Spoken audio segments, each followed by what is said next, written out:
200 కోట్లు కరెంట్ ఆఫీస్లో corruption king. ACB చరిత్రలో ఇదే ఆల్ టైమ్ రికార్డ్. సర్కారీ కొలువులో ఉంటూనే ప్రైవేట్ కంపెనీ కెమికల్ ఫ్యాక్టరీ డైరెక్టర్ల లిస్టులో పేరు. కరెంటు కనెక్షన్ కావాలంటే పైసలు ఇచ్చుకోవాల్సిందే. హైరిజ్ బిల్డింగ్లే అంబేద్కర్ టార్గెట్లు.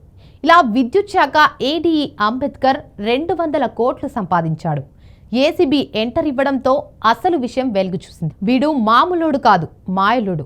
పేరు అంబేద్కర్, వృత్తి ప్రభుత్వ కొలువు, సైడ్ ప్రొఫెషన్ మాత్రం లంచం మింగడం. విద్యుత్ శాఖ ఏడీఈ అంబేద్కర్ అవినీతి లీలలు అన్నీ ఇన్ని కావు, ఎన్నెన్నో.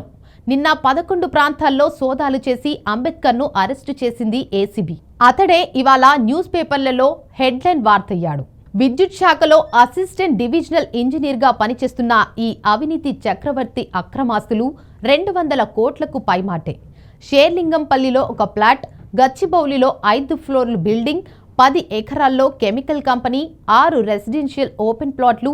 అంబేద్కర్ అక్రమాస్తుల చిట్టా చాలా పెద్దదే ఉంది. ఇవాళ రిలీజ్ చేసిన రిమాండ్ రిపోర్టులో అంబేద్కర్ అంతులేని అవినీతి చరిత్రను బయటపెట్టింది ఏసీబీ. గతంలో జీహెచ్ఎంసీలో ఏఈగా చేశారు.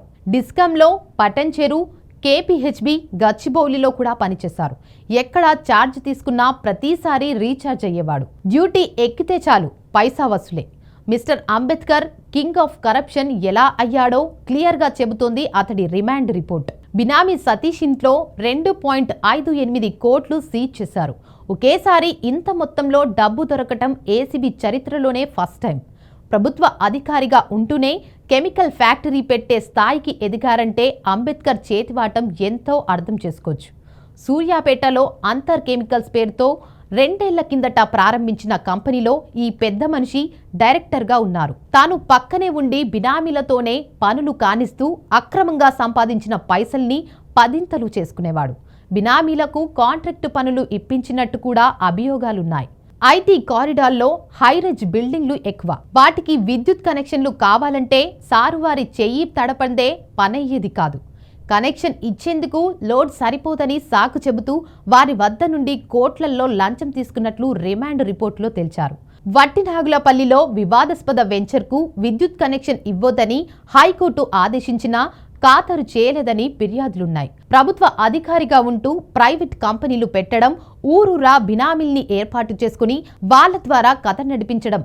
ఇలా రెచ్చిపోయిన అంబేద్కర్ సారు అసలు కంటే కొసరుకే ప్రయారిటీలిచ్చి 100 కోట్లకు పడగలెత్తాడు. ఆ కథ కాస్త అడ్డం తిరిగి ఏసీబీకి చిక్కి ఇప్పుడు ఊచలు లెక్క పెడుతున్నారు. ఏసీబీ కోర్టులో అంబేద్కర్ను ప్రవేశపెట్టగా కోర్టు 14 రోజుల రిమాండ్ విధించింది. కాగా దర్యాప్తులో మున్ముందు మరిన్ని అక్రమాలు వెలుగులోకి వచ్చే అవకాశం ఉందని అధికారులు పేర్కొంటున్నారు.